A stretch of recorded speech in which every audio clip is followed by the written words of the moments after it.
ጋሼ ወደ ሰማይ የሚወስደውን መንገድ ባካ አሳየኝ አለችው። ሰውየው ደነገጠ። ምንድነው የምታወሪው አለ። ጋሼ ወደ ሰማይ የሚወስደውን መንገድ ፈልጌ ነው። ሰውየው እኮ ለምንድነው ማወቅ የፈለግሽው ንገሪኝ ብሎ ጠየቃት። አባቴ ከመሞቱ በፊት እንዲህ አለኝ፣ ስሞት የሚሄደው ወደ ሰማይ ነው እና አንቺም ወደ እኔ ነይ እና ከሞተ 1-2 ወር ሆኖታል። አሁን አባቴ በጣም ናፍቆኛል። እሱ የሄደበትን መንገድ ደግሞ አላውቀውም። ያ ትልቁ ሰውዬ ግራ ተጋባ። ከዚች ሕፃን ልጅ የሚወጣው ነገር ከአእምሮ በላይ ሆነበት። ሌላስ ምን አለሽ? እኔ እናትሽ ወዳለችበት ነው የሚሄደው፣ አንቺም እኔና እናትሽ ወዳለንበት ወደ ሰማይ በሚወስደው መንገድ በኩል ነይ ብሎኛል። መንገዱ ከጠፋብሽ ጠይቂ ብሎኝ ነው መጠይቀው እና እናትና አባቴ ያሉበትን ንገረኝ አለችው። ሰውየው ትንሽ ካሰበ በኋላ በዛ ዝናብ ውስጥ ዝቅ ብሎ በጉልበቶቹ መሬት ላይ እንደ መንበርከክ ብሎ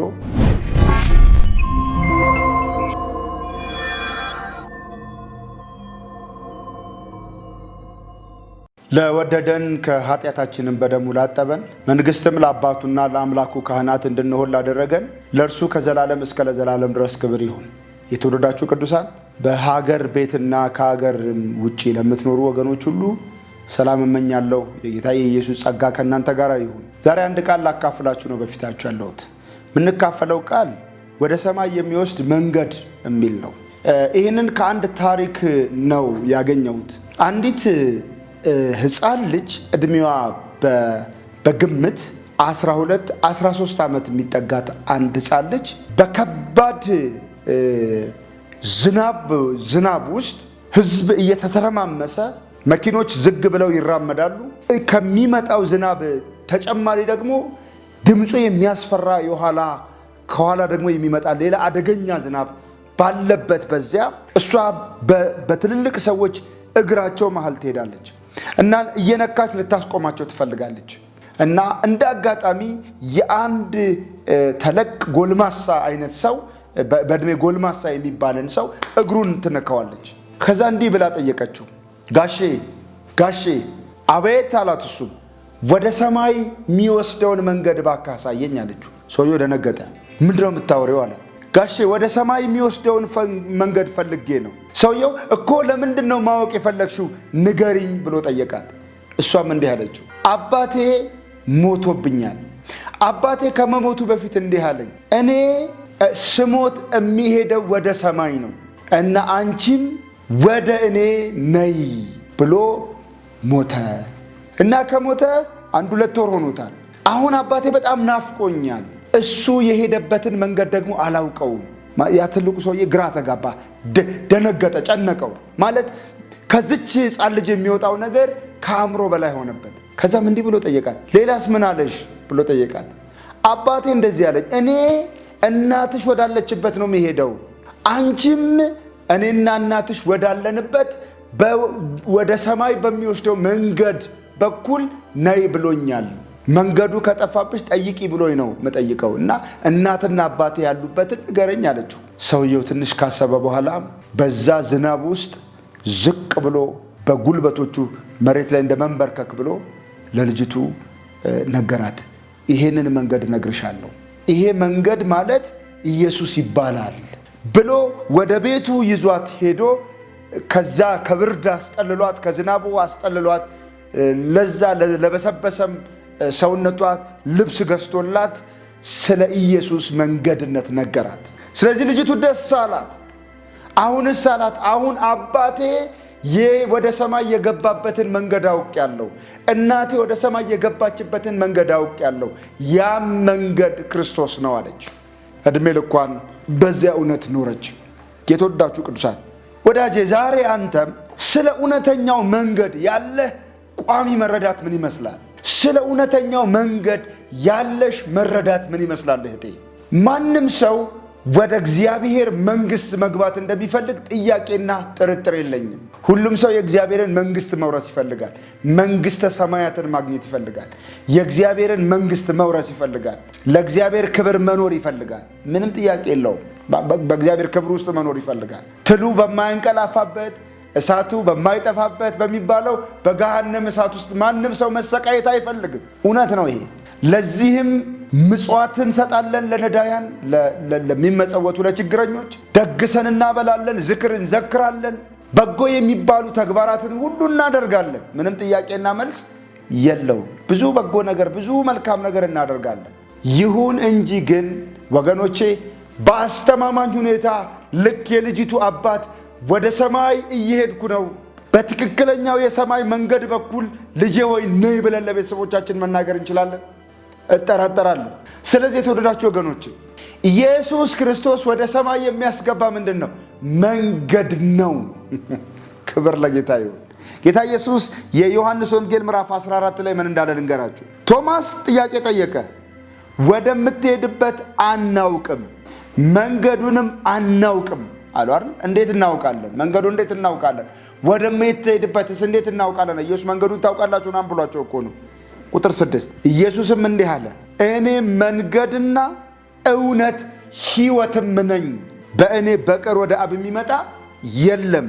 እኔንስ ብታውቁ አባቴን ደግሞ ባወቃችሁ ነበር። ከአሁን ጀምሮ ታውቃላችሁ፣ አይታችሁትማል አለው ይላል። ስለዚህ ኢየሱስ እንደዚህ አለ፣ እኔ መንገዱ ነኝ፣ እኔ እውነት ነኝ፣ እኔ ሕይወት ነኝ። ስለዚህ የሰማይን መንገድ ታውቃለህ ወይ? ኢየሱስን ታውቀዋል። ስለ ኢየሱስ ታውቃለህ ወይ አይደለም ጥያቄው። ስለ ኢየሱስ በዓለም ላይ በእርግጠኝነት ያልሰማ ትውልድና ሕዝብ አይኖርም። በቤተልሔም እንደተወለደ፣ በናዝሬት እንዳደገ፣ በገሊላ በቅፍርናሆም በልዩ ልዩ የእስራኤል ከተሞችና መንደሮች እንደተመላለሰ ማንም ሰው ያውቃል፣ ይህንን ይረዳል። ይሁን እንጂ ግን ኢየሱስ ብቸኛ መድኃኒት መሆኑን ታውቃለህ? ታምናለህ ወይ? ብቸኛ መድኃኒት መሆኑን ታውቂያለሽ ወይስ ታምኛለሽ ወይ? ብቻውን እሱ ከሞት እንደሚያስድን እንደሚያስጥል፣ ከጨለማ እንደሚያድን፣ ከሚመጣው ቁጣ እንደሚያተርፍ፣ ብቻውን እሱ የዘላለም ሕይወትና መድኃኒት እንደሆነ ታውቂያለሽ? ታምኛለሽ ወይ? እህቴ ታምናለህ ወይ? ወንድሜ ጥያቄው ይሄ ነው። ብቻውን ሕይወት ነው ኢየሱስ። ብቻውን መድኃኒት ነው ኢየሱስ። ብቻውን አዳኝ ነው ኢየሱስ። እሱን ታውቃለህ ወይ? ዛሬ ብትሞት የት ትገባለህ? ስራዬ ነው የሚያጸድቀኝ ብለህ ታምናለህ? ስራዬ ነው የሚያጸድቀኝ ብለህ ታምኛለሽ? እኛም ክርስቲያኖች እስቲ ቆም ብለን እናስብ። ምንድን ነው እያመንን ያለ ነው? ምንድን ነው የተቀበልን ያለ ነው? ስብከታችን፣ መዝሙራችን፣ የበጎ ፈቃድ ስጦታችን፣ መልካም የሚመስሉ ነገሮችን ማድረጋችን ነው የሚያድነን ወይስ ኢየሱስ? እሱ ክርስቶስ ያው እግዚአብሔር ልጅ። ምክንያቱም እርሱ በመገረፉ ቁስል ሊፈውሰን የታመመ ነው፣ የቆሰለልን ነው። እኛን ደመግቡ ለማድረግ ደምግባት አልባ የሆነልን ነው እሱ። በእኛና በእግዚአብሔር መካከል ያለውን የጠብ ግድግዳ ያፈረሰ ነው እሱ የእግዚአብሔር ልጅ። ዕብራውያን ምዕራፍ 10 ቁጥር 19 ምን እንደሚል ተመልከቱ። በመረቀልን በአዲስና በሕያው መንገድ ወደ ቅድስት በኢየሱስ ደም በመጋረጃው ማለት በሥጋው በኩል እንገባ ድፍረት ስላለን፣ በእግዚአብሔር ቤት ላይ የሆነ ታላቅ ካህን ስላለን፣ ከክፉ ሕሊና ለመንጻት ልባችንን ተረጭተን ሰውነታችንን በጥሩ ውኃ ታጥበን በተረዳንበት እምነት በቅን ልብ እንቅረብ ይላል። እንቅረብ ወደማ? ወደ ሕያው ጌታ ወደ ኢየሱስ። ስለዚህ ወገኖቼ ኢየሱስ ክርስቶስ መድኃኒት ነው። በሥጋው በኩል በሱ ማንነት በኩል ባፈሰሰው ደም በኩል ወደ ሕያው እግዚአብሔር መግባት እንደምንችል ታምናለህ? ያለምንም ተጨማሪ ሥራ ዳግመኛ በመወለድ ብቻ የእግዚአብሔር ልጅ በመሆን ኢየሱስ ክርስቶስን በማመን የዘላለም ክብርና ሕይወት እንዳለ ታምናለህ? ታውቂያለሽ? ታምኛለሽ? ይህንን ወይስ በጾሜ ወይም በጸሎቴ ወይም በስግደቴ ወይም በምጽዋቴ ትያለሽ ትላለህ? ልብ አድርጉ። ወደ ሰማይ የሚወስደው መንገድ ኢየሱስ ነው። በዚህ ዓለም ለሚሰቃይ ሰው በእውነት በዚህ ዓለም ላይ እረፍት ለሚያጣ ሰው ሁሉ እረፍት ነው። በኃጢአት ስቃይ ውስጥ ለሚኖር ሰው ተስፋ ነው። ስለ መዳናችን እርግጠኛ መሆን እንችላለን። አልሞትም። ምክንያቱም ኢየሱስ እኔ ትንሣኤና ሕይወት ነኝ፣ የሚያምንብኝ ቢሞት እንኳ ሕያው ይሆናል ማለቱን ታምናለህ ወይ? ስለዚህ ወደ ሰማይ የሚወስደው መንገድ እሱ ነው። ኢየሱስ የሚያምኑበት ሁሉ በሕይወት እንዲኖሩ ይፈልጋል። የዘላለም ሕይወት ሰጥቷል። ያለ መጥፋት ዋስትና ነው። ይሄ የዘላለም ሕይወት ሰዎች አምነው የሚድኑበት ነው። ሰዎች አምነው ሰምተው የሚጸድቁበት ነው። የዘላለም ሕይወት የዘላለም ዋስትና አለ። በዚህ ታምናለህ? እንግዲያውስ የሰማዩን መንገድ አድራሻውን አግኝተዋል ማለት ነው። እንኳን ደስ አላችሁ ወገኖቼ፣ የሰማዩን አድራሻ ስላገኘ ነው። በእውነት ኢየሱስ ጌታ ስለሆነልን፣ ኢየሱስ ከሙታን መነሳቱን ለምናምን ለኛ ሕያው ተስፋ ስላለን፣ የማይጠፋ ርስት ስላለን፣ የማይጠፋ የማያረጅ የማይጠፋ የማይረጅ የማይጠወልቅ ተስፋ ስላለን እግዚአብሔር የተባረከ ይሁን። ስለዚህ ወገኖቼ ይህንን ሁሉ ለዓለም አውጁ። ኢየሱስ ስለ ኃጢአታችን ዋጋ በመክፈሉ ምክንያት መድኃኒታችን ነው። እሱ መድኃኒት ነው ኢየሱስ። ሕዝቡን ሁሉ ከኃጢአታቸው ያድናቸዋል ተብሎ የተነገረለት መሲሁ ኢየሱስ እርሱ ክርስቶስ የሕያው እግዚአብሔር ልጅ የሆነው ጌታ ከኃጢአት ሁሉ ያድናል። ስለዚህ ወገኖቼ ሆይ የሰማያዊውን አድራሻ እስቲ በደንብ ተረጋግታችሁ አስቡት። በጾም ወይም በጸሎት ወይም በሌሎች ሰዎች ምልጃ ወደ እግዚአብሔር መንግሥት መግባት አንችልም። ወይም የሰማይን አድራሻ ቅዱስ ቁርባን በመቀበል ስዕላት ፊት በመስገድ ከ1 እስከ 30 በዓላት በማክበር ወደ እግዚአብሔር መንግሥት መግባት አንችልም። መርሆውን ይሁት መንገድ እውነትና ሕይወት እኔ ነኝ፣ በእኔ በቀር ማንም ወደ አብ መምጣት የሚቻለው የለም ነው የሚለው። የሐዋርያት ሥራ ምዕራፍ 4 ቁጥር 12 ያለውን ተመልከቱ።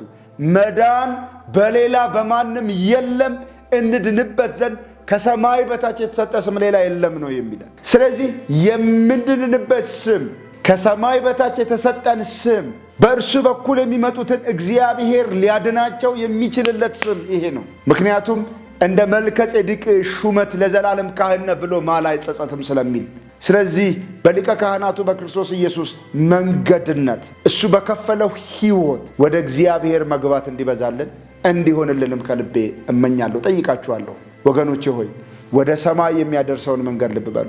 ዛሬ እኛ እናምናለን፣ ለልጆቻችን የምንነግራቸው ይሄ ይሆናል። ልጄ ወደ ሰማይ መንገድ የሚያደርሰው ኢየሱስ ይባላል ብለን አክስቴ፣ አጎቴ፣ አባቴ፣ እናቴ፣ አያቴ፣ ቅድመ አያቴ ወደ እግዚአብሔር መንግሥት ወደ እግዚአብሔር ክብር በዚያ ጨለማ ወደማይጨልምበት የከበረ ብርሃን ሞት ወደማይገዛበት ሕይወት ብቻ ወዳለበት ወደዛ ተስፋ የሚያስገባው አንድ ነው መንገዱ፣ እርሱም ኢየሱስ ይባላል።